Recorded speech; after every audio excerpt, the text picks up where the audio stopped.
Hello, YouTube.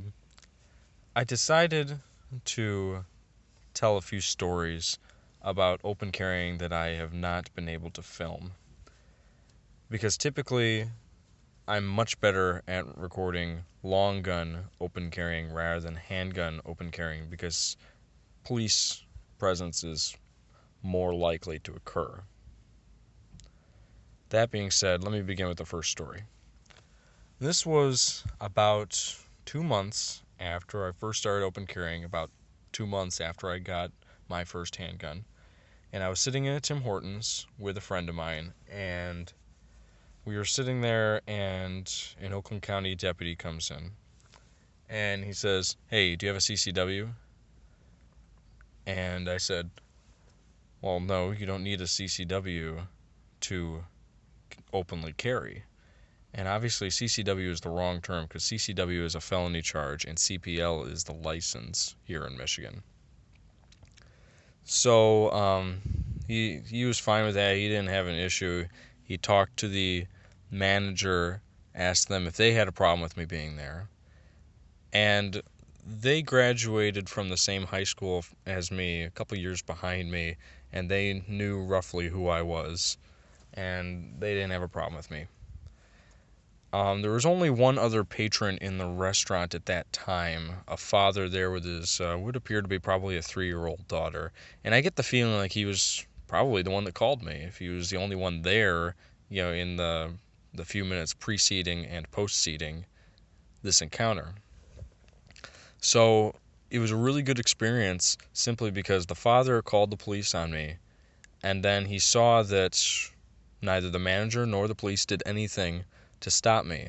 And so he probably learned something about its legality and the fact that, hey, I didn't shoot the place up, did I? So, there you go. Another encounter. I was in a restaurant, ironically in the same city, and I was having lunch with some family, and another Oakland County deputy comes in, and he asked me to come outside to talk to him. And I thought that was odd, but I complied simply because I didn't want to make a scene, essentially, in this crowded restaurant. And so we went out, and he asked me, "Hey, look, someone called, and they have a concern. I know you're not a crazy person, and I have no problem with you open carrying your handgun. I mean, good-looking guy like yourself with a Glock. I'm a gun nut myself. Just gotta, talk to the manager, see what he thinks." And his female compatriot asked me, "Do you have a CPL?" And I said that I respectfully declined to answer. And the whole time there was this other guy standing there in just outside the restaurant. And I was like, well, I was wondering what the heck his business was. Well, as it turns out, he was the one that called, and he struck me as a police officer or ex-military type, just the way he looked, the way he acted. But as it turns out, the manager, who knew me quite well, had been coming in there regularly for several months, he just never noticed. And so he told this guy, who's a friend of his, and this guy called the police. And long story short, the manager let me stay because he realized that I come in with some of my family regularly, and he would lose a lot of business if I wasn't allowed to bring my gun back. So we mutually agreed that hey, I'm going to keep on open carrying, and he keeps on getting the business. So another time, this was Halloween of 2013, just this past Halloween, and I was walking down the street, and all I had was my handgun on me at the time. And there was a little girl and her parents walking down the street, and she said, "Is he gonna shoot me?" And mom's like, no, he's fine, don't worry about it. And I turned and I said to the parents and her at the same time, "Don't worry, I'm not gonna hurt you." And so that was that. And I thought it was interesting that the parent didn't freak out either. They didn't turn around and go the other way. They kept on walking, no issue. and maybe the little girl learned something as well. Another time, I was picking up some Chinese food at a Chinese restaurant for someone, and I was open carrying, and I was wearing a French blue collared shirt at the time. And this one is funny, and I gotta say, I mean no racism at all towards anyone of Oriental East Asia descent, but this is exactly how it went. After I paid and I was walking away, he said, "So you are a detective?" I said, "No, I'm just a regular guy." He said, "But you have gun." I said, "Yes, you're allowed to carry a gun in this state if you choose to." That seemed to baffle him. And you got to imagine the setting he came from, because he clearly was a somewhat recent immigrant, sometime in the last decade or so. Um, it was very interesting, how unusual it was to him, how it struck him as that I must be a member of the government somehow. It was interesting. It was a good experience. There was another time when I was in that same restaurant I described a minute ago, and an older gentleman came up to me and said, "Hey, that's exposed, right?" It's like, "Yeah, I know." He's like, "Oh, well, not worried about someone grabbing it?" I said, "No, not at all, because it was in my Serpa holster, and so it's very good at retaining the weapon." It just struck him as just completely odd that someone wouldn't conceal it. And he walked away very quickly after that. So I was under the assumption that he was aware of concealed carry, possibly did it himself. And there you go. Another time, I was at a GM dealer getting an oil change, because this is the point when my car was new enough that I still had free oil changes at a GM dealer. Because who would pay $50 for an oil change unless you had them for free? And it was basically the same thing. The employee said, "Oh, you're exposed, right?" I was like, "Oh, yes, I know."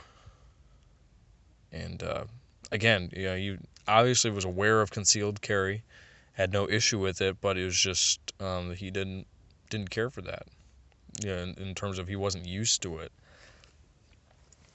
And the last story, at least that I can think of, that's significant, I went into a large entertainment facility. It was essentially a concert hall, and it was well under the legal capacity limit. Or at least it was at least 50 people under the capacity in both of the entertainment facilities within this building.